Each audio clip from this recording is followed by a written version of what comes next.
क्या आपने सुना है कभी जो खबर मैं बताने जा रहा हूं? और क्या आप जानते हैं कि देश की सबसे सुरक्षित जेलों में से एक दिल्ली की तिहाड़ जेल में सुरक्षा की पोल खुलती जा रही है। 7,500 सीसीटीवी कैमरे होने के बावजूद भी अब यहां हथियार कैदियों तक आसानी से पहुंच रहे हैं। ताजा मामला तिहाड़ में हथियारों की बरामदगी का है। इन हथियारों को देख करके ये सवाल खड़े हो रहे हैं कि इतनी सुरक्षित जेल में ये हथियार आखिर पहुंचे कैसे।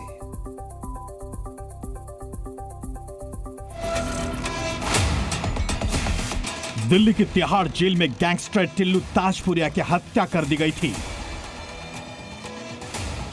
ये तस्वीरें अब भी सवाल उठाती हैं कि आखिर तिहाड़ के भीतर ही कैसे हत्या हो सकती है।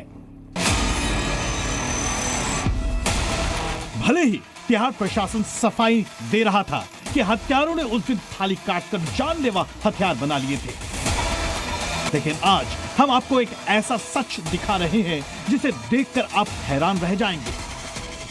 दिल्ली की जेलें हथियार बनाने की फैक्ट्री बन चुकी है। आए दिन दिल्ली की जेलों से लड़ाई झगड़े के वीडियो आते हैं। उन वीडियो में आप जो हथियार देखते हैं वो उन्होंने वहीं बैठकर बनाए हैं, वो भी रोजमर्रा के इस्तेमाल होने वाली चीजों से। यहाँ कड़ा सुरक्षा घेरा है तो चप्पे चप्पे पर तीसरी आंख यानी सीसीटीवी की पैनी नजर भी। बावजूद इसके आए दिन यहाँ खूनी खेल खेलने की खबरें आती हैं। पिछले महीने 2 कैदी हमले में जान गंवा चुके हैं। सुरक्षा का पुख्ता दावा करने के बावजूद जेल प्रशासन उस स्थान को चिन्हित नहीं कर पाया जहां कैदी चोरी छिपे हथियार बना रहे हैं। ऐसे कई चाकू और सुए अंदर से जेलों से रिकवर किए गए हैं, लेकिन ये लगातार गोरखधंधा अंदर चल रहा है और दिल्ली की जेलों में अपना दबदबा बनाने के लिए शातिर अपराधी वही हथियार बनाकर बाकी इनमेट्स पर हमला करते हैं। इसको लेकर सीसीटीवी कैमराओं की भी पूरी नजर उस पर रहती है, लेकिन ये शातिर अपराधी उन सीसीटीवी कैमराओं से भी बच जाते हैं। हर साइज के चाकू या फिर ईंट, पत्थर, मोबाइल फोन। देश की सबसे सुरक्षित जेलों में से एक दिल्ली की तिहाड़ जेल में इन हथियारों की बरामदगी सुरक्षा के दावों का दम निकाल देती है। खूनी खेल में कभी कैदी गंभीर रूप से घायल हो जाते हैं तो कभी कभी ये जानलेवा साबित होता है। हालांकि हमारे सूत्र बताते हैं कि कुछ दिनों के अंतराल पर जेलों में तलाशी अभियान चलाया जाता है।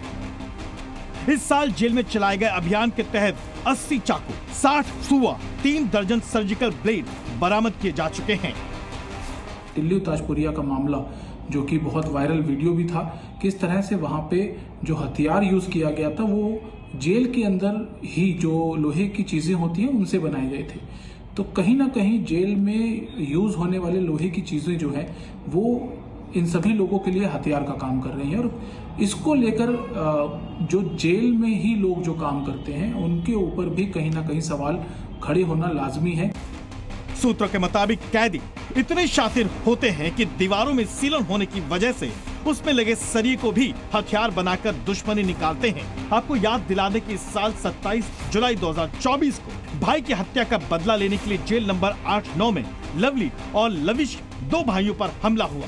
6 जून 2024 को तिहाड़ जेल में बने अस्पताल में इलाज के दौरान कहासुनी होने पर हितेश नाम के कैदी पर हमला हो गया। इसी तरह 3 मई 2024 को जेल नंबर 3 में सेवादार का काम करने वाले शकरपुर निवासी दीपक नाम के कैदी पर हमला कर उसकी हत्या कर दी गई। जबकि 25 अप्रैल 2024 को जेल नंबर 3 में 2 कैदी गुट भिड़ गए। तिहाड़ जेल में 7,500 कैमरों की मदद से निगरानी की जाती है। सवाल है कि क्या ऐसे निगरानी होती है? अमित भारद्वाज, जी मीडिया, दिल्ली। जी न्यूज़।